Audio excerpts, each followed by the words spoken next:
વાગરામાં નવનિર્માણ પામેલ નુરાની મસ્જિદનો જશ્ને ઇફ્તિતાહ કાર્યક્રમ યોજવામાં આવ્યો હતો. સૈયદ અબ્દુલ્લાહ બાવા સાહેબે જુમ્માની વિશેષ નમાઝ અદા કરાવી હતી. ભરૂચ જિલ્લાના તાલુકા મથક વાગરાનગરમાં નવનિર્માણ કરાયેલ મસલકે આલા હઝરતની નુરાની મસ્જિદનું લોકાર્પણ કરવામાં આવ્યું હતું. હઝરત સૈયદ અબ્દુલ્લાહ બાપુ બુખારી નક્શબંદીના વરદ હસ્તે લોકાર્પણ કરાયું હતું. અબ્દુલ્લાહ બાવાએ રિબિન કાપી મસ્જિદને નમાઝ માટે ખુલ્લું મૂકી હતી. સાથે જ શુક્રવારની જુમ્માની વિશેષ નમાઝ પણ હઝરત સૈયદ અબ્દુલ્લાહ બાપુએ અદા કરાવી હતી. વાગરાના બજાર વિસ્તાર નજીક આવેલ જૂની નુરાની મસ્જિદનું હાલ નવીનીકરણ કરવામાં આવ્યું છે.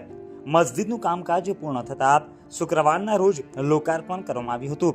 જુમ્માની નમાઝની સાથે હઝરતે તકરીર ફરમાવી હતી. આ તબક્કે સૈયદ અબ્દુલ્લાહ બાપુએ મસ્જિદનું મહત્વ અને ફાયદાઓ જણાવી લોકોને નમાઝની પાબંદી કરવા અનુરોધ કર્યો હતો.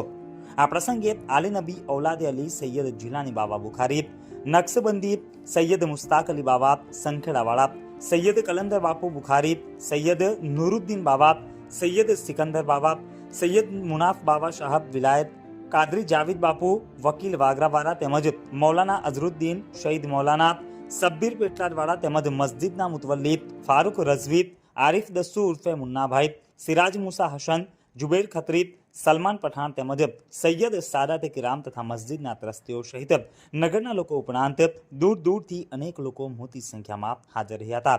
અંતમાં દુઆ તેમજ સલાતો સલામ સાથે કાર્યક્રમની પૂર્ણાહુતિ કરવામાં આવી હતી. સાંજે આમ નિયાઝનું પણ આયોજન કરવામાં આવ્યું હતું, જેમાં મોટી સંખ્યામાં લોકોએ નિયાઝનો લુત્ફ માણ્યો હતો.